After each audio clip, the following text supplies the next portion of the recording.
नमस्कार दोस्तों, स्वागत है अपने YouTube channel maths with Arvind sir में। दोस्तों ज्योमेट्री हमने स्टार्ट किया था और ज्योमेट्री में हमने अभी तक 15 लेसन कर लिए हैं और आप सभी स्टूडेंट यदि वो लेसन देख रहे हो तो आपको ज़रूर कुछ ना कुछ सीखने को मिल रहा होगा। ठीक है, काफ़ी स्टूडेंट ऐसे हैं जो एक बार देखते हैं शुरुआत में, फिर धीरे धीरे कम कर देते हैं क्योंकि उन्हें लगता है कि जब एग्ज़ाम होगा तब देख लेंगे। तो देखा करो भाई, सारे वीडियो हम बड़ी मेहनत से चीज़ें बनाते हैं आपके लिए, तो थोड़ा सा समझने की भी कोशिश किया करो। कोई भी पॉइंट नहीं समझ में आ रहा है तो आप कमेंट करके भी ज़रूर बताएं। तो देखो दोस्तों, लेसन नंबर 14 जब हमारा स्टार्ट हुआ था तब हमने सिमिलरिटी स्टार्ट की थी, समरूपता, और मैंने ये बताया था कि ज्योमेट्री का सबसे इम्पोर्टेंट यदि कोई टॉपिक है, पूरी ज्योमेट्री में सबसे इम्पोर्टेंट यदि कोई टॉपिक है तो वो है दोस्तों सिमिलरिटी, समरूपता। सिमिलरिटी को हमने 2 पार्ट सिमिलरिटी के कंप्लीट कर लिए हैं और आज के क्लास में हम पार्ट 3 सिमिलरिटी का पढ़ने जा रहे हैं। लेसन नंबर जो 16 है ये हमारा, ये सिमिलरिटी का पार्ट 3 है। लास्ट की क्लास में मैंने मेन जो फोकस था वो पाइथागोरस थ्योरम समझाने पे था। Pythagoras theorem right angle triangle में क्या होती है कि किसी भी समकोण त्रिभुज में कर्ण का स्क्वायर शेष बची हुई 2 भुजाओं के वर्ग के योग के बराबर होता है। हाइपोटेनस का स्क्वायर हमेशा रिमेनिंग 2 साइड के स्क्वायर के सम के बराबर होता है। ये बात हमने लास्ट क्लास में सीख ली थी। आज की क्लास में हम उसी पाइथागोरस थ्योरम पर ही कुछ और रिजल्ट हैं जो एज इट इज एग्जाम में क्वेश्चन के तरीके से भी आ सकते हैं, हो सकता है क्वेश्चन भी आ सकता है सीधा, या फिर मैं आपको समझाऊंगा तो मैं एक थ्योरम के तरीके से वो समझाऊंगा। आप उसको भले ही चाहे क्वेश्चन समझ लो, चाहे आप उसको कोई भी एक थ्योरम समझ लो। तो देखो दोस्तों, सबसे पहले हम आज स्टार्ट करते हैं। जो पहला हमारा पॉइंट है वो क्या है, मैं थोड़ा सा आपको ये बताने की कोशिश करूंगा। देखो पहला पॉइंट क्या है, इसने कहा कि यदि किसी समकोण त्रिभुज ABC में AN और CN माध्यिकाएं हैं, तो ये थोड़ा सा गलत लिखा गया है। आप CN को CM समझें भाई, आपको CN को क्या समझना है, CM समझना है। ये थोड़ी सी टाइपिंग में मिस्टेक हो गई है, कोई दिक्कत नहीं है, हम इसको सही कर देंगे। ठीक है, देखो आपको कोई दिक्कत नहीं होगी इससे। AN एक मीडियन है और एक मीडियन है CM। AN और CM 2 मीडियन हैं और बिंदु B जो है वो समकोण है। फिर हमसे ये कहा है तो 4AN square plus CM square बराबर क्या होगा। तो हो सकता है कि आपको ऑप्शन AC की फॉर्म में दिए हुए हों, हो सकता है आपको ऑप्शन MN की फॉर्म में दिए हुए हों। मैं आपको ये सिखाने की कोशिश कर रहा हूँ कि कोई भी एक राइट एंगल ट्राइंगल है, एक समकोण त्रिभुज है, एक ऐसा त्रिभुज जिसमें एक कोण 90 डिग्री का हो तो वो राइट एंगल ट्राइंगल कहलाता है, समकोण त्रिभुज कहलाता है। ABC एक राइट एंगल ट्राइंगल है। इसने कहा कि एक मीडियन है AN, मतलब A से शुरू हुई है, AN मीडियन लेंगे, इसका मतलब क्या है, वो BC के मिड पॉइंट क्या हो जाएगा, N। आप कह सकते हो कि BC का मिड पॉइंट क्या है, N। एक मीडियन है CM, मतलब C से स्टार्ट हुई है। एक मीडियन हमने ले ली है एक मीडियन है हमारी CM, ये CM है। CM मीडियन है तो M मिड पॉइंट हो गया किसका, AB का। AN मीडियन है तो N मिड पॉइंट हो गया BC का। CM मीडियन है तो AB का मिड पॉइंट M हो गया है। ठीक है, अब हमें क्या प्रूव करना है, हमें ये बताना है कि 4AN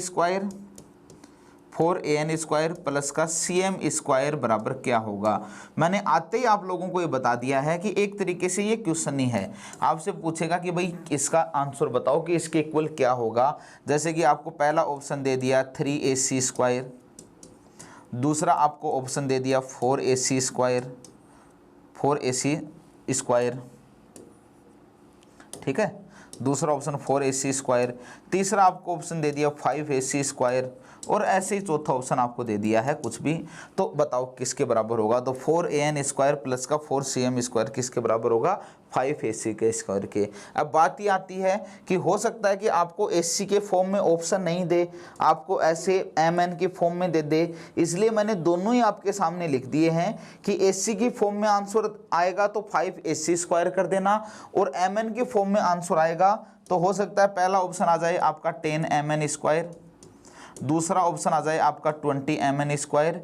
तो यदि MN की फॉर्म में है तो आंसर क्या होगा, 20MN स्क्वायर, और यदि AC की फॉर्म में है तो आंसर क्या होगा, 5AC स्क्वायर। बहुत अच्छे से इस बात को अपने दिमाग में सेट कर लेना। कैसे होता है ये मैं आपको बताऊंगा, लेकिन पूरी तरीके से अपने दिमाग में याद कर लेना क्योंकि ये बहुत इंपॉर्टेंट पॉइंट है। देखो क्या बोला है, चलो हम इसको प्रूव करते हैं। इसने कहा कि कोई भी एक राइट एंगल ट्राइंगल है, एक समकोण त्रिभुज ले लिया और उस राइट एंगल ट्राइंगल का इसने जो नाम लिया है, इस राइट एंगल ट्राइंगल का इसने जो नाम लिया वो ABC लिया है और ABC में B पर 90 डिग्री का कोण बनाया है, तो B पर ये 90 डिग्री का कोण बना दिया है, ये A ले लिया है, ये C ले लिया है। दोस्तों सबसे पहले हम बात करते हैं ट्राइंगल ABC की।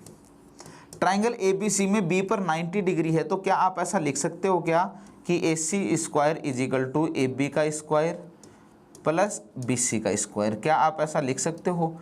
और लिख सकते हो तो इसको इक्वेशन 1 नाम दे दूं, AB का square plus BC square is equal to क्या होगा, AC का स्क्वायर। एग्री हो मेरी बात से? चलो आप इक्वल टू है ये, आप मेरी बात एग्री हो। अब आपको एक मीडियन लेनी है AN जैसे ही मीडियन ली तो दो बात ध्यान रखना, एक तो AN मीडियन ली है, इसका मतलब N क्या है, मिड पॉइंट है किसका, BC का। BC का मिड पॉइंट N है, तो क्या आप BN is equal to CN is equal to BC by 2 लिख सकते हो, क्योंकि N मिड पॉइंट है। और फिर मैं कहूँ कि ट्राइंगल ABN में, ट्राइंगल ABN में, तो आप कहोगे कि भाई ABN ट्राइंगल ABN में 90 डिग्री है, 90 डिग्री के सामने की साइड हाइपोटेनियस क्या हो जाएगी, AN square is equal to क्या होगा, AB का स्क्वायर प्लस का ये क्या है, BN का स्क्वायर लिख सकते हैं। दोस्तों मुझे बताओ कि N मिड पॉइंट है, तो क्या BN is equal to CN is equal to BC by 2 है, तो आप यहाँ पे लिख सकते हो BN is equal to CN is equal to BC by 2, मतलब इस BC पूरे BC का आधा है, पूरे BC का आधा है। तो यहाँ पे मैंने अप्लाई किया इसको, तो AN square is equal to AB का स्क्वायर प्लस BN को क्या लिख दिया, BC बाई 2, तो स्क्वायर करेंगे तो BC स्क्वायर बाई 4 आ जाएगा। इसको इक्वेशन 2 नाम दे दूं, आपको कोई दिक्कत नहीं हो तो इसको इक्वेशन 2 नाम दे दिया है। एक मीडियन हमारी है CM, ये CM मीडियन है, तो CM मीडियन है, तो आपको मैं कहूँगी ट्राइंगल CBM की तरफ देखो, तो आप कहोगे सर ट्राइंगल CBM में क्या है, ट्राइंगल CBM में क्या है, CBM में B 90 डिग्री है, तो क्या मैं ऐसा लिख सकता हूँ क्या कि CN square is equal to BC square plus का BM square, CN square is equal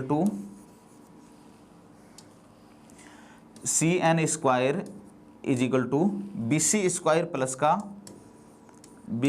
plus का CM है भाई ये, ठीक है, M CM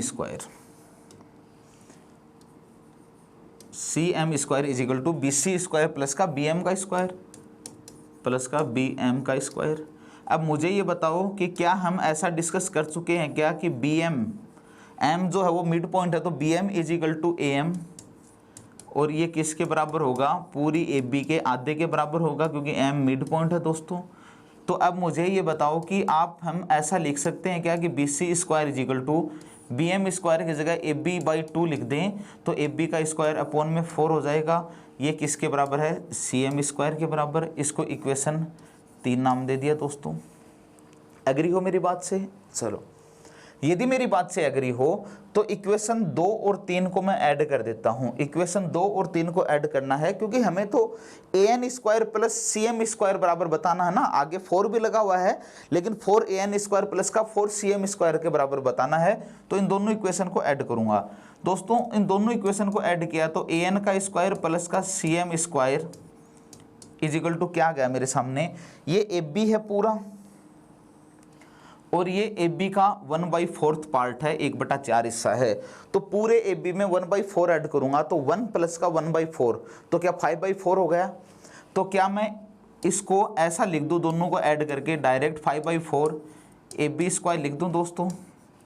अब देखो ये क्या है, BC स्क्वायर बाई 4 है, मतलब BC स्क्वायर का 1/4 भाग है, और ये पूरा BC स्क्वायर है, तो 1 को 1/4 को ऐड करेंगे तो ये भी 5/4 आ जाएगा। तो 5/4 मैंने बाहर कॉमन ले लिया, प्लस का BC स्क्वायर आ गया। इक्वेशन 1 की तरफ देखो, AB square plus BC square is equal to क्या, AC स्क्वायर है, तो इसकी जगह तो AC स्क्वायर है, 4 को मैं इधर भेज दूंगा, तो मैं ऐसा लिख सकता हूँ क्या कि 4AN का स्क्वायर प्लस का CM का स्क्वायर इज इक्वल टू क्या होगा, 5AC का स्क्वायर। क्या हम ऐसा लिख सकते हैं? और ऐसा लिख सकते हैं। यही हमें प्रूव करना था। आप बताओ क्वेश्चन समझ में आया कि नहीं आया। यही हमें प्रूव करना था कि 4an² प्लस का cm² इजिकल टू क्या होगा, तो 5ac का स्क्वायर। ac की फॉर्म में पूछे तो 5 लगा देना कि 5ac²। अब देखते हैं mn की फॉर्म में कैसे होगा। चलो थोड़ा सा मैं इसका कलर चेंज कर लेता हूँ। m को और n को मिला देते हैं। यदि हम m को और n को मिला देते हैं तो दोस्तों m को और n को मिला देने पर ट्रायंगल MBN बन गया है क्या।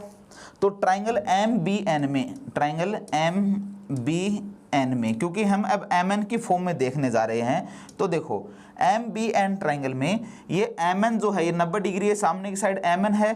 तो क्या आप ऐसा लिख सकते होगे कि MN का स्क्वायर इजिकल टू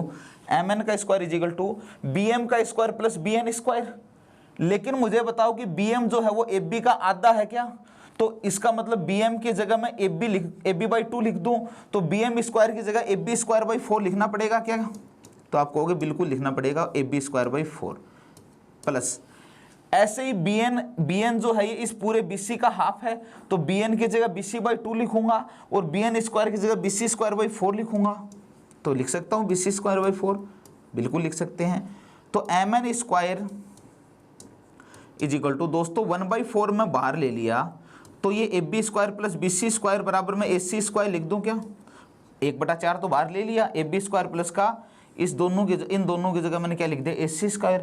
अब ये 4 इधर आएगा तो क्या मैं ऐसा लिख सकता हूँ क्या, AC² इजिकल टू 4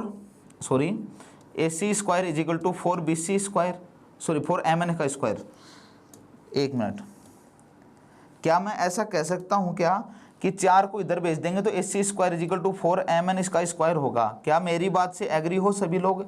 और मेरी बात से एग्री हो तो मुझे बताओ कि अब इसमें जो हमने प्रूव किया था, क्या प्रूव किया था कि 4an² plus cm² is equal to 5ac² prove किया था।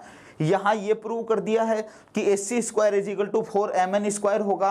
अब इसको यहाँ पे रखूंगा, AC² की जगह 4MN² रखूंगा तो क्या 5 × में 4 20 हो जाएगा क्या। तो क्या आपका आंसर 20MN² नहीं आएगा क्या। तो देखो यही हमें प्रूव करना था कि भाई 4an² plus cm² is equal to, चाहे तो हम 5ac² लिखें चाहे हम 20MN² लिखें, बात एक ही है। मेरी बात को सभी स्टूडेंट समझ गए होंगे। आप इसको बार बार देखोगे, यदि बार बार देखने का ऐसा कोई कॉम्प्लिकेटेड है भी नहीं, लेकिन थोड़ा सा क्या इंपॉर्टेंट पॉइंट है। सिमिलरिटी में हम पार्ट 3 आज पढ़ रहे हैं, तो हम इस टाइप के क्वेश्चंस को ही हम डिस्कस कर रहे हैं। एक तरीके से ये सिर्फ क्वेश्चन ही है, ये रिजल्ट आपको याद रखने हैं, क्योंकि इन पर डायरेक्ट क्वेश्चन आते हैं दोस्तों। तो इसलिए रिजल्ट यदि हम याद रख लेते हैं, भाई 4an² प्लस का 4cm² इजिकल टू क्या होगा। AC में पूछा है तो 5ac² और MN में पूछा तो 20MN का स्क्वायर। बस इतनी सी बात तो आपको याद रखनी है। तो इन पॉइंटों को जितना आप याद रखोगे इतने ही ये पॉइंट आपके क्लियर बनेंगे, ठीक है। चलें अगले पॉइंट पर। तो देखो दोस्तों अगला पॉइंट क्या है। अगले पॉइंट में यदि इसने कहा, ये भी क्वेश्चन ही एक तरीके से, कि यदि किसी समकोण त्रिभुज ABC में AB पर कोई बिंदु x है, AB साइड पर कोई पॉइंट x है और BC पर y है और कोण ABC बराबर 90 डिग्री है। अब इसने पूछा है, तो ये रिजल्ट है कि इसको याद रखना है। चाहे अब इस पर क्वेश्चन कैसे आएगा, जैसे काफी स्टूडेंट डिमांड करते हैं कि सर क्वेश्चन कैसे आएगा। आ जाएगा भाई, कह देगा कि ये कोई भी ट्रायंगल है ABC, इस ABC ट्रायंगल में 90 डिग्री है, AB पर कोई भी पॉइंट है x और BC पर कोई भी पॉइंट है y। आपसे सीधा सीधा क्वेश्चन कर देगा, तो बताओ AY² plus XC² is equal to क्या होगा। आपसे सीधा सीधा ये पॉइंट कर देगा, ये क्वेश्चन बताओ कि AY² और XC² को जोड़ेंगे तो क्या आएगा। पहला ऑप्शन आपको दे देगा AB² प्लस XY², दूसरा दे देगा AC² प्लस XY²। तो कैसे भी क्वेश्चन पूछ सकता है, ठीक है। तो अब हमें बताना है कि AY का स्क्वायर प्लस CX² बराबर क्या होगा। मेरी बात से एग्री हो। चलो दोस्तों मेरी बात से यदि एग्री हो तो अब हम इस पॉइंट को समझने की कोशिश करते हैं कि कोई भी एक ट्रायंगल है ABC एक राइट एंगल ट्रायंगल है जिसमें कोण B क्या है 90 डिग्री है। तो ये ABC एक राइट एंगल ट्रायंगल आ गया है, B 90 डिग्री है। तो सबसे पहले मैं ट्रायंगल ABC की बात करूं, तो ट्रायंगल ABC की बात करूंगा तो इसमें पाइथागोरस लगाऊंगा, तो आप ये कहोगे कि AB का स्क्वायर प्लस BC का स्क्वायर इजिकल टू AC का स्क्वायर होता है। हमने पढ़ लिया है ये इक्वेशन 1। चलो ये कह रहा है ए बी पर कोई भी पॉइंट है, ए बी पर पॉइंट क्या था एक्स, ए बी पर कोई भी पॉइंट है एक्स और बी सी पर पॉइंट है वाई। अब यदि ए वाई स्क्वायर है बताना तो एक और वाई को मिलाना पड़ेगा, एक और वाई को मिलाएंगे तो ए बी वाई ट्राइंगल आएगा, ट्राइंगल ए बी वाई में, ट्राइंगल ए बी वाई में, ए बी वाई में 90 डिग्री है, 90 डिग्री है, सामने हाइपोटेनियस है, तो आप क्या लिखोगे A Y square is equal to क्या होगा, A Y square is equal to A B square plus का B Y square, A B square plus का बी वाई स्क्वायर। ध्यान रहे यहाँ पे y कोई मिड पॉइंट नहीं है, y ऐसे ही कोई पॉइंट है, BC पर कोई भी पॉइंट है y। चलो आप यदि c को और x को मिलाते हो तो c और x ऐसे मिलेगा, c को और x को मिला दिया तो ट्राइंगल CBX आएगा, तो आप कहोगे बिल्कुल ट्राइंगल CBX आएगा। और ट्राइंगल CBX में हमें क्या करना है, इसमें ये 90 डिग्री है, 90 डिग्री सामने की साइड CX स्क्वायर है, तो CX square is equal to क्या होगा, तो आप कहोगे BC स्क्वायर प्लस का BC स्क्वायर प्लस का BX स्क्वायर होगा, BX स्क्वायर। इक्वेशन 3 नाम दे दूं। और लास्ट पॉइंट यदि मैं आपको कहूं कि भैया x को और y को और मिलाओ, तो x को और y को मिलाओगे तो ट्राइंगल XBY होगा, और ट्राइंगल XBY में इस वाले ट्राइंगल में दोस्तों क्या होगा, 90 डिग्री सामने की साइड XY स्क्वायर है, तो XY square is equal to क्या होगा, BY का स्क्वायर प्लस BX का स्क्वायर, BY स्क्वायर प्लस का BX का स्क्वायर। इक्वेशन 4 दे दिया। आपको प्रूव क्या करना था कि AY square plus CX square बराबर क्या होगा, आपको ये बताना है कि AY स्क्वायर प्लस का CX square is equal to क्या होगा। तो AY कहाँ पे है, यहाँ पे है इक्वेशन 2 में, और CX कहाँ पे है, इक्वेशन 3 में। तो इसका मतलब इक्वेशन 2 और इक्वेशन 3 को हमें ऐड करना पड़ेगा। दोस्तों LHS में जुड़ता है, तो AY square plus CX square बराबर AB square plus BY square, AB square plus का BY स्क्वायर प्लस ये क्या है BC स्क्वायर प्लस का BX का स्क्वायर।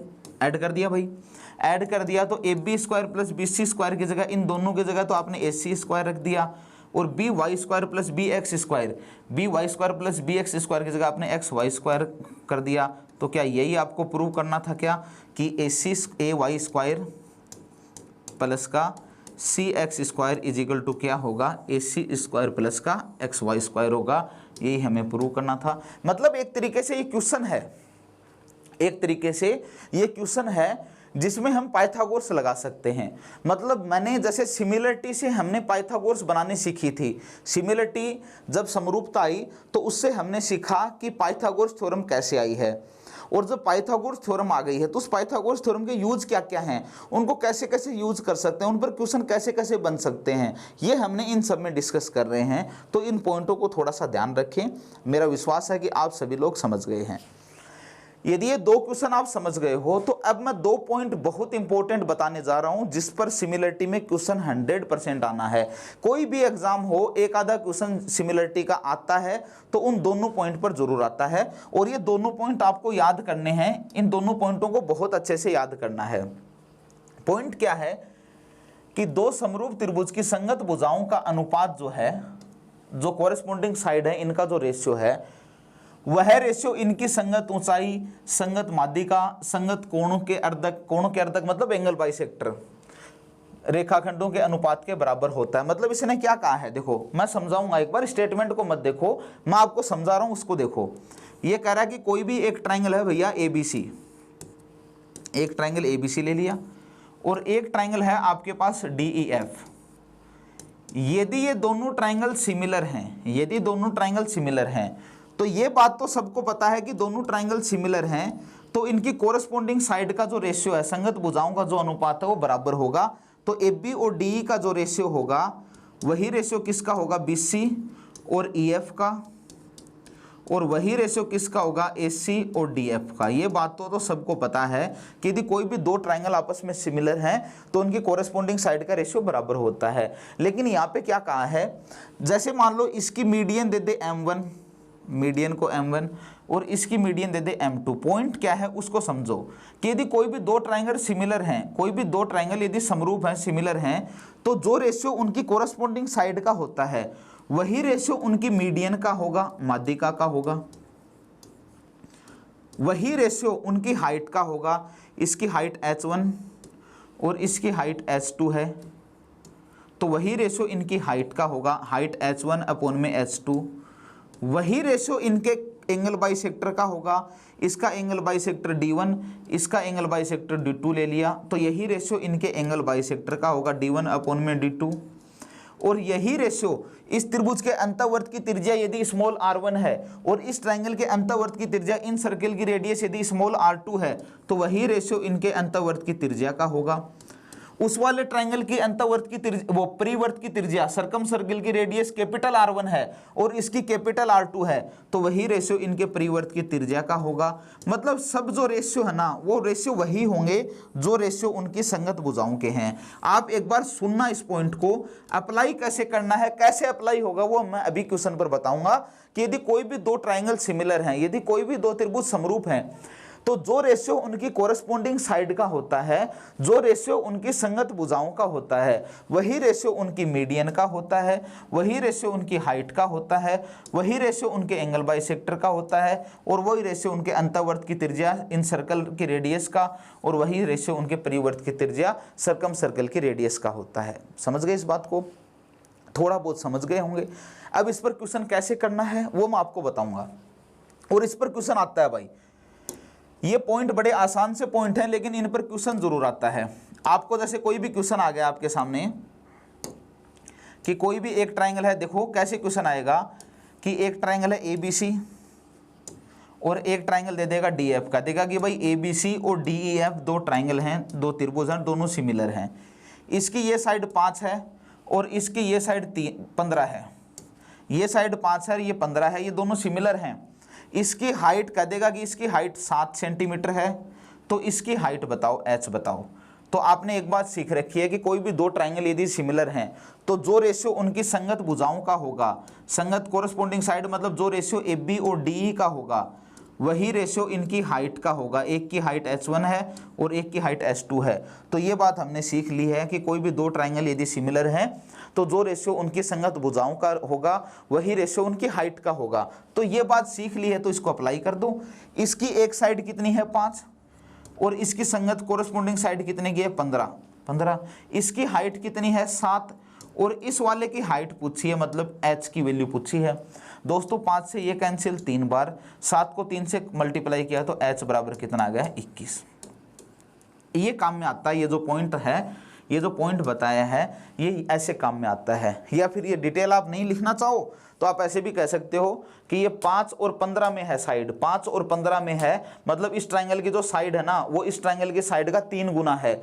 यदि साइड ये जो साइड है इस ट्रायंगल की वो उसका 3 गुना है, तो हाइट भी 3 गुना होगी, एंगल बाइसेक्टर भी 3 गुना होंगे, मीडियन भी 3 गुना होंगी, मतलब सब कुछ जो है वो 3 गुना होगा, 3 टाइम्स होगा। ठीक है, आपको कैसे भी क्वेश्चन दे दे। एक और क्वेश्चन बता देता हूं, कह दे कि भाई कोई भी ट्रायंगल ABC है और एक ट्रायंगल है आपके सामने DEF, आपको कह दे कि ABC और DF दोनों सिमिलर हैं, समरूप हैं, और इसमें AB साइड दे दी आपको, कह दे AB साइड 3 सेंटीमीटर है। ये क्वेश्चन है एक तरीके से, ऐसे क्वेश्चन आएगा कि AB साइड दे दी 3 सेंटीमीटर, DE साइड दे दी 5 सेंटीमीटर, और ABC जो ट्रायंगल है इसकी माध्यिका मीडियन M1 आपको दे दी है कुछ भी 8 सेंटीमीटर, और आपसे कह दिया कि DEF की मीडियन बताओ, मतलब दूसरे ट्रायंगल की मीडियन बताओ। तो बता दो भाई, आपको पता है इनकी जो कोरस्पोंडिंग साइड का जो रेशियो होगा 3:5 में ही इनकी मीडियन होगी। तो एक की मीडियन 8 है, दूसरे की हमें पता करनी है M2। ठीक है, तो 3/5 बराबर 8/M2, क्रॉस मल्टीप्लाई करेंगे दोस्तों तो M2 बराबर क्या आ जाएगा, देखो क्रॉस मल्टीप्लाई करेंगे तो 3M2 बराबर 40 आ जाएगा। तो M2 बराबर कितना आ जाएगा 40/3, और 40 को 3 से करेंगे तो कितना आएगा, 40 को 3 से करेंगे तो ये हमारे पास आंसर बन जाएगा सीधा सीधा M2। यही आपसे पूछा है कि M2 की वैल्यू बताओ, तो M2 मतलब मीडियन बताओ। तो इस पॉइंट को हमेशा याद रखना है कि यदि कोई भी दो ट्रायंगल सिमिलर हैं, समरूप हैं, तो जो रेशियो उनकी कोरस्पोंडिंग साइड का होता है वही रेशियो उनकी हाइट का होता है, वही रेशियो उनकी मीडियन का होता है। मेरा विश्वास है कि सभी विद्यार्थी बहुत अच्छे से समझ गए होंगे। एक पॉइंट तो ये समझ गए हो। MPSI की, राजस्थान SI की, UPSI की जो तैयारी कर रहे हैं ना, ज्योमेट्री का यदि क्वेश्चन आता है ना तो इस पर 100% आता है क्वेश्चन। ये ऐसा पॉइंट है कि जिसको आपको बहुत अच्छे से करना होगा, कोई ज़्यादा मुश्किल नहीं, आसान सा क्वेश्चन हम कर सकते हैं। मेरा विश्वास है कि सभी स्टूडेंट समझ गए होंगे। आगे चलें, चलो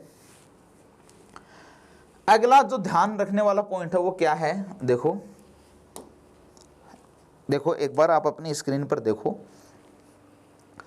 पॉइंट ये है दोस्तों कि दो समरूप त्रिभुजों के क्षेत्रफल का अनुपात, कोई भी दो सिमिलर ट्रायंगल हैं, कोई भी दो समरूप त्रिभुज हैं, सिमिलर ट्रायंगल हैं, उनके एरिया का जो रेशियो है ना, क्षेत्रफल का जो अनुपात है ना, वो अनुपात उनकी संगत भुजाओं के वर्गों के अनुपात के बराबर होता है। कोरस्पोंडिंग साइड है उनका स्क्वायर करेंगे उसके बराबर होगा। वो उनकी संगत ऊंचाई के वर्गों के बराबर होता है, मतलब जो कोरस्पोंडिंग हाइट है उनका स्क्वायर करेंगे तो जो स्क्वायर करने पर जो रेशियो आएगा वही रेशियो उनके एरिया का आएगा। उनकी माध्यिकाओं के वर्ग, अंतवर्ग की त्रिज्या, बाह्य वर्ग की त्रिज्या, संगत कोणों के अर्धक, संगत त्रिभुजों के परिमाप के बराबर होता है, कि वर्गों के बराबर होता है। मतलब सीधा सा ये है कि कोई भी दो ट्रायंगल हैं और दोनों सिमिलर हैं, तो जो रेशियो उनके एरिया का होगा ना, वही रेशियो उनका कुछ भी दे रखा है, साइड दे रखी है तो साइड के स्क्वायर के रेशियो के बराबर होगा, हाइट दे रखी है तो हाइट के स्क्वायर के रेशियो के बराबर होगा, मीडियन दे रखी है तो मीडियन के स्क्वायर के रेशियो के बराबर होगा। मतलब यदि देखो पहला पॉइंट मैंने क्या बताया कि कोई भी दो ट्रायंगल यदि सिमिलर हैं तो उनकी कोरस्पोंडिंग साइड का रेशियो वही होता है जो उनकी हाइट वगैरह सबका होता है। दूसरा पॉइंट मैंने ये समझाने की कोशिश की है कि यदि कोई भी दो ट्रायंगल सिमिलर हैं तो उनके एरिया का रेशियो वही होता है जो उनकी हाइट के स्क्वायर का रेशियो होता है, जो उनके कोण अर्धक मतलब एंगल बाइसेक्टर के स्क्वायर का रेशियो के बराबर होता है, मीडियन के स्क्वायर के रेशियो के बराबर होता है। तो ये पॉइंट मैं आपको समझा चुका हूँ। आपको याद कैसे रखना है, थोड़ा सा ये ध्यान रखना। इस पर क्वेश्चन कैसे आएगा देख लो भाई। यदि क्वेश्चन की बात करें, आपसे कह दिया कि कोई भी ट्रायंगल ABC है और एक ट्रायंगल DEF है, ये दोनों आपस में सिमिलर हैं, दोनों सिमिलर हैं। कह देगा कि AB = 5 सेंटीमीटर, ठीक है, AB = 5 सेंटीमीटर। BC क्यों लिख रहे हैं, लिखने की जरूरत नहीं है। DE = कुछ भी लिख दिया 7 सेंटीमीटर। फिर आपको कह देगा कि यदि त्रिभुज ABC जो है उसका जो क्षेत्रफल है, एरिया ऑफ ट्रायंगल ABC = आपको कह देगा 150 सेंटीमीटर स्क्वायर है। फिर आपसे पूछ लेगा इसलिए त्रिभुज DEF का एरिया बताओ, एरिया ऑफ ट्रायंगल DEF बताओ।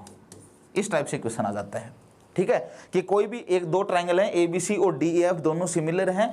आपसे कह देगा कि AB 5 है, DE ये है और ABC का एरिया ये है, तो DEF का एरिया बताओ। तो आपको मैंने एक पॉइंट समझा रखा है कि इनके एरिया का रेशियो वही होगा, इनके एरिया का रेशियो वही होगा, एरिया ऑफ ट्रायंगल ABC और एरिया ऑफ ट्रायंगल DEF, इनके एरिया का रेशियो दोस्तों वही होगा जो रेशियो इनकी कोरस्पोंडिंग साइड के स्क्वायर का रेशियो होगा। तो एक की साइड AB है तो दूसरे की कितनी होगी, DE, तो AB का स्क्वायर अपॉन में DE के स्क्वायर के बराबर होगा। तो ABC का एरिया कितना दे रखा है, 150। DEF का एरिया हमें निकालना है, डेल्टा मान लिया, = AB का स्क्वायर तो 5 का स्क्वायर 25 और DE कितना दे रखा है 7, तो 7 का स्क्वायर कितना होगा 49। 25 से इसको कैंसिल कर सकते हैं, कितने टाइम कैंसिल हो गया 6 बार, और 49 को 6 से मल्टीप्लाई करेंगे तो डेल्टा की वैल्यू क्या आ जाएगी भाई, 49 को 6 से किया, 6 9 कितना 54, कितना आ गया 4, कैरी कितनी 5, तो 6 4 24 और 5 कितना आ गया 24 और 5 294। ये इनके एरिया, मतलब इस तरीके से क्वेश्चन आ जाता है कि आपको कोरस्पोंडिंग साइड दे दी है ना, एक का एरिया दे दिया, दूसरे का पूछ लिया। आपको पता है कि जो रेशियो कोरस्पोंडिंग साइड का होगा उनका स्क्वायर कर देंगे, वो रेशियो एरिया का निकल जाएगा। आपको कह देगा कि एरिया का रेशियो एक की हाइट, जैसे देखो ऐसे भी क्वेश्चन आ सकता है, समझ गए ना भाई इस पॉइंट, कैलकुलेशन में कोई दिक्कत तो नहीं है भाई। 50 को 6 से करेंगे, देखो 50 को 6 से करेंगे तो 300, लेकिन 49 ही था, इसका मतलब 6 माइनस कर दो 294 आ जाएगा 94। ऐसा भी क्वेश्चन आ सकता है दोस्तों। कैसे आएगा कि कह देगी कोई भी एक ये ट्रायंगल है ABC ट्रायंगल है, इसका एरिया है 50 सेंटीमीटर स्क्वायर और ये कोई भी ट्रायंगल है, इसका एरिया है कुछ भी 60 सेंटीमीटर स्क्वायर। ये दोनों सिमिलर हैं, इनका एरिया दे रखा है। कह देगा कि इसकी हाइट बताओ, इसकी हाइट h है और इसकी हाइट 8 है, तो बताओ इसकी हाइट क्या होगी। मतलब अब की बार हाइट बतानी है, तो आपको पता है इसकी हाइट h है तो h का स्क्वायर कर दो, उसकी हाइट 8 है तो 8 का स्क्वायर कर दो, इज इक्वल टू इनके हाइट का स्क्वायर वही होगा जो इनके एरिया का रेशियो होगा। तो कैंसिल कर दिया भाई। तो हम कर सकते हैं सोल्व इसको, H square is equal to क्या हो जाएगा, ये 8 का स्क्वायर इधर चला जाएगा, तो 8 का स्क्वायर मतलब 8 इंटू में 8 ऐसे लिख लिया करो भाई, इंटू में 5 अपॉन में क्या है 6, 2 से कट कर दिया 3, 2 से कट कर दिया 4, 5 4 20, ये 8 4 5 4 20, 20 इंटू में 8 कितना होगा 160 अपॉन में 3। ये इनका ये हाइट आ गई, हाइट का स्क्वायर आया तो हाइट बतानी है, तो √160/3। ठीक है, तो इस तरीके से क्वेश्चन आ जाता है। समझ गए मेरी बात को। तो मेन पॉइंट ये है जो मैं आपको बताना चाहता हूं कि एरिया का रेशियो वही होता है जो उनके हाइट का स्क्वायर कर देंगे या उनके साइड का स्क्वायर कर देंगे, तो वही रेशियो उनके एरिया का रेशियो हो जाएगा। मेरा विश्वास है कि सभी स्टूडेंट समझ चुके होंगे। चलो आज की क्लास का अगला क्वेश्चन एक बार हम देख लेते हैं। ये पॉइंट हमने डिस्कस कर लिया है। देखो क्वेश्चन देखो भाई, ये कह रहा है कि दिए गए चित्र में PQ और MN दोनों पैरेलल हैं। ये PQ है, ये MN है, ये दोनों पैरेलल दे रखी हैं, मतलब ये इसके समांतर है। फिर कह रहा KP upon PM is equal to 4/13, मतलब KP 4 है ना, तो PM कितना है भाई 13 है। KP 4 है तो PM कितना है 13। KP और PM का जो रेशियो दे रखा है कि KP 4 है तो PM कितनी है 13। फिर इसने कहा कि KN मतलब यहाँ से लेके यहाँ तक पूरी कितनी है 20.4। तो आपसे क्या पूछा है, तो KQ का मान बताओ। ये KQ है, मान लिया ये X है।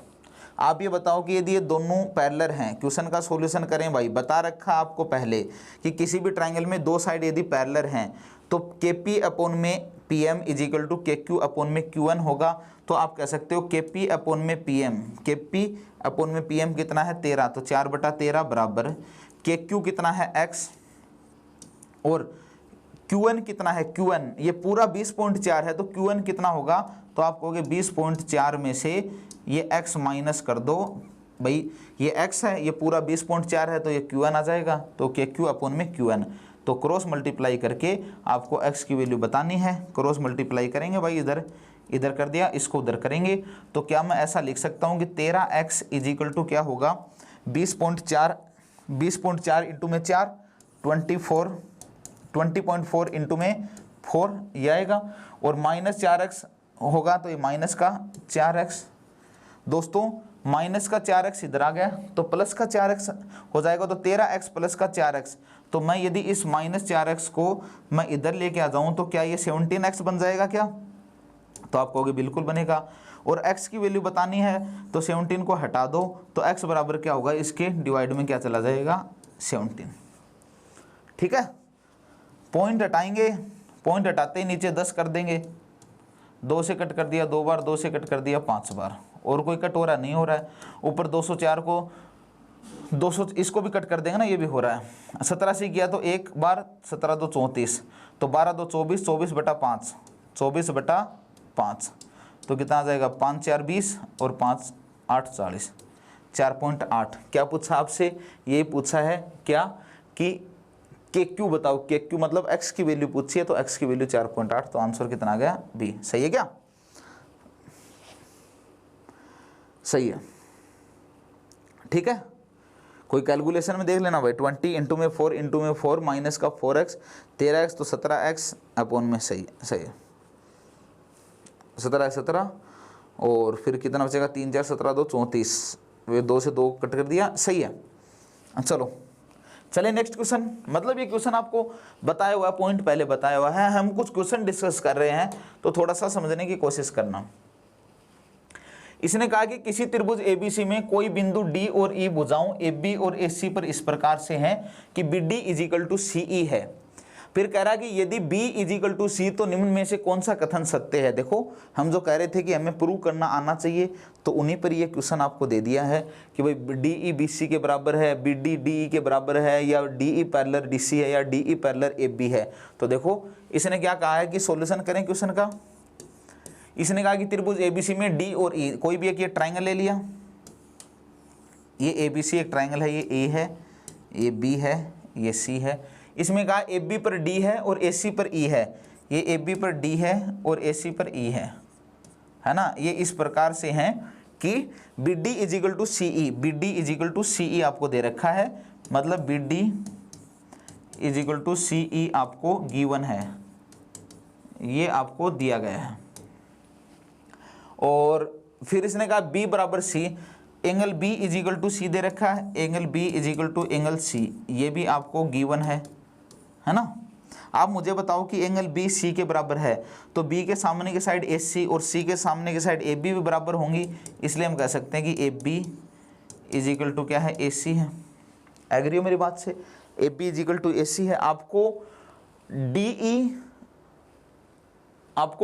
DE और BC में रिलेशन देखना है, तो ये DE है और ये BC है। तो मुझे ये बताओ कि AB बराबर है किसके, AC के। आप बताओ कि AB को क्या लिख सकते हो, AB को आप कहोगे कि सर AB को हम क्या लिख सकते हैं, AB इजिकल टू क्या होगा हमारे पास, AD प्लस का BD होगा। तो इस AB की जगह AD प्लस का BD लिख दिया दोस्तों, और AC की जगह क्या लिख दिया, AE प्लस का EC, AE प्लस का EC लिख दिया। आप ये बताओ कि BD इजिकल टू CE दे रखा है क्या, दिया हुआ है। तो मुझे बताओ कि इसकी जगह मैं क्या BD लिख दूं, और इसकी जगह यदि मैं BD लिखता हूं दोस्तों, इसकी जगह BD लिखता हूं, तो क्या इससे ये कैंसिल हो जाएगा क्या। तो AD इजिकल टू क्या होगा, AE, AD is equal to AE आ गया ना। देखो AD इजिकल टू AE, आप देखोगे AD ये है, AE ये है, ये दोनों ही बराबर आ गए। ये तो पहले ही बराबर दे रखे हैं, BD और CE तो पहले ही बराबर दे रखे हैं, और AD और AE भी आ गए। तो क्या इसलिए आप ये कह सकते हो क्या, इसलिए कह सकते हो क्या कि भैया AD अपोन में BD जो होगा वही क्या होगा, AE अपोन में CE होगा। क्योंकि कैसे होगा भाई, देखो BD बराबर तो C दे ही रखा है अगले ने, ये 2 है तो ये 2 होगा, 3 है तो 3 होगा, 4 है तो 4 होगा, और AD इजिकल टू AE हमारा निकल के आ ही गया है, AD इजिकल टू AE, तो ये 1 होगा तो ये भी 1 होगा। तो जैसे मैं इसको 2 मान लूँ तो ये भी 2, ये 1 है तो ये भी 1, तो आप कह सकते हो AD अपोन में BD is equal to AE upon में E इससे होगा। और जब ये आ गया है तो याद करो थेल्स थ्योरम से मैंने बताया था कि यदि ये दोनों बराबर, रेशियो बराबर है, तो इसलिए हम कह सकते हैं कि DE पैरेलल किसके होगा, BC के, DE पैरेलल BC के। यही क्वेश्चन का आंसर है। कौन सा आंसर होगा, DE पैरेलल BC। तो कौन सा कथन सत्य है, चलो DE पैरेलल कर लो भाई इसको BC, ये हो सकता है DC लिख दिया होगा, DC DE DC के कहाँ, DC कहाँ से आएगा, तो DE पैरेलल BC। ठीक है, समझ गए बात को। तो ये टाइपिंग मिस्टेक हो सकती है, इसमें कुछ भी ऐसा नहीं है। तो मेरा विश्वास है कि आप लोग इसको समझ पा रहे होंगे। एक और क्वेश्चन कर लें, चलो एक और क्वेश्चन कर लेते हैं। क्वेश्चन क्या है, त्रिभुज ABC में DE BC के समांतर है तथा बिंदु D और E क्रमशः AB और AC पर स्थित हैं, तो AE का मान क्या होगा यदि AD बराबर ये और BD बराबर ये और CE बराबर ये दे रखा है। देखो दोस्तों, इसने कहा कि कोई भी एक ट्राइंगल है ABC, ये एक ट्राइंगल है ABC, इसमें कह रहा है कि DE और BC के समांतर, BC के पैरेलल क्या है, DE, ये दोनों पैरेलल है। जैसे ये पैरेलल बोली ना, आपने ये कह दिया कि भैया AD अपोन में BD इजिकल टू क्या होगा, AD upon BD is equal to AE upon में EC, ये होगा थेल्स थ्योरम से पढ़ा है हमने। चलो AD कितना दे रखा है, x-1, BD कितना दे रखा है 2x प्लस का 3, AE कितना दे रखा है, AE तो हमसे पूछा है ना, हाँ AE का मान ये तो हमसे पूछा है। और CE कितना दे रखा है, CE ये 6x प्लस का 9 दे रखा है, बस इसमें पुट कर दो, ए डी की value x minus 1, B D की वैल्यू 2x प्लस 3, ठीक है, इज इक्वल टू ए की वैल्यू पूछी है और इस सी की वैल्यू कितनी है 6x प्लस 9, ठीक है। क्रॉस मल्टीप्लाई करेंगे, क्रॉस मल्टीप्लाई करने से अच्छा ये है यार 6x प्लस 9 जो है, 6x प्लस 9 जो है, आप इस 6x प्लस 9 से यदि 3 कॉमन ले लेते हो दोस्तों, इस 6x प्लस 9 से आप 3 बार ले लेते हो, तो मुझे बताओ कि 3 बार ले लोगे, यदि 3 आपने बार ले लिया तो क्या ये 2x बचेगा, और 9 से 3 बार आ गया तो क्या इस 9 को हम 3 लिखेंगे, तो आपने इसको लिख दिया 3, और जैसे ही लिख दिया ना तो 2x प्लस 3 से 2x प्लस 3 कैंसिल, ठीक है। 3 अब इधर जाके x माइनस 1 से मल्टीप्लाई हो जाएगा, तो a इज इक्वल टू कितना होगा, 3 को x माइनस 1 से किया तो 3x माइनस का 3। कौन सा ऑप्शन है, ऑप्शन डी, ठीक है। तो थेल्स थ्योरम पे जैसे भी क्वेश्चन है वैसे बहुत सारे क्वेश्चन हम कर चुके हैं, देखो आगे भी क्वेश्चन खूब सारे प्रैक्टिस सेट में करेंगे। सुनो भाई ध्यान से, सिमिलरिटी आपकी कंप्लीट हो गई है। आगे की क्लास में हम डिस्कस करेंगे एक बहुत ही इम्पोर्टेंट थ्योरम, ठीक है।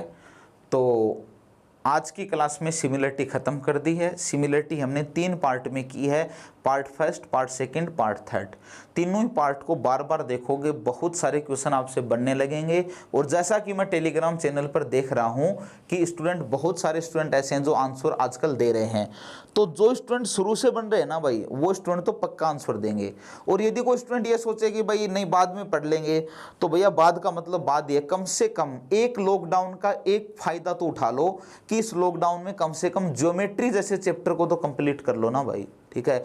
ये तो आने वाला है हर एक एग्जाम में, ये हिस्सा तो कंप्लीट पूरा क्लियर करके रख दो साइड में, और आप बाद में करते रहना, लेकिन कम से कम ये पार्ट आप बहुत अच्छे से कर सकते हो। इसी कोशिश, इसी विश्वास से मैंने ज्योमेट्री सबसे पहले स्टार्ट किया था, और ज्योमेट्री का हर एक पॉइंट बहुत अच्छे से क्लियर करवाने की कोशिश की है। मेरा विश्वास है कि जो स्टूडेंट शुरू से बन रहे हैं उन स्टूडेंट को जरूर समझ में आई होगी, और मुझे कमेंट करके बताएं यदि समझ में नहीं आया है तो। ट्यूशन हम आगे करते रहेंगे। आगे हम कल की क्लास में बहुत इंपॉर्टेंट थ्योरम पढ़ेंगे। ज़्यादा क्लासेज अब नहीं बची हैं, ज्योमेट्री की मुश्किल से 3 क्लासेज और बची हैं, आपकी ज्योमेट्री खत्म हो जाएगी। आज के लिए इतना ही दोस्तों। स्कॉलर्स कैरियर एकेडमी का टेलीग्राम चैनल है, उस पर सीट भेजी जा रही है, अर्थमेटिक की भी भेजी जा रही है, एडवांस की भी भेजी जा रही है, तो आप वो सीट देखो, और ताकि क्वेश्चन की ज़्यादा से ज़्यादा प्रैक्टिस कर सको। आप घर पे स्वस्थ होंगे, इसी उम्मीद के साथ आज के लिए इतना ही। जय हिंद, जय भारत। मिलते हैं नेक्स्ट क्लास में। Thank you.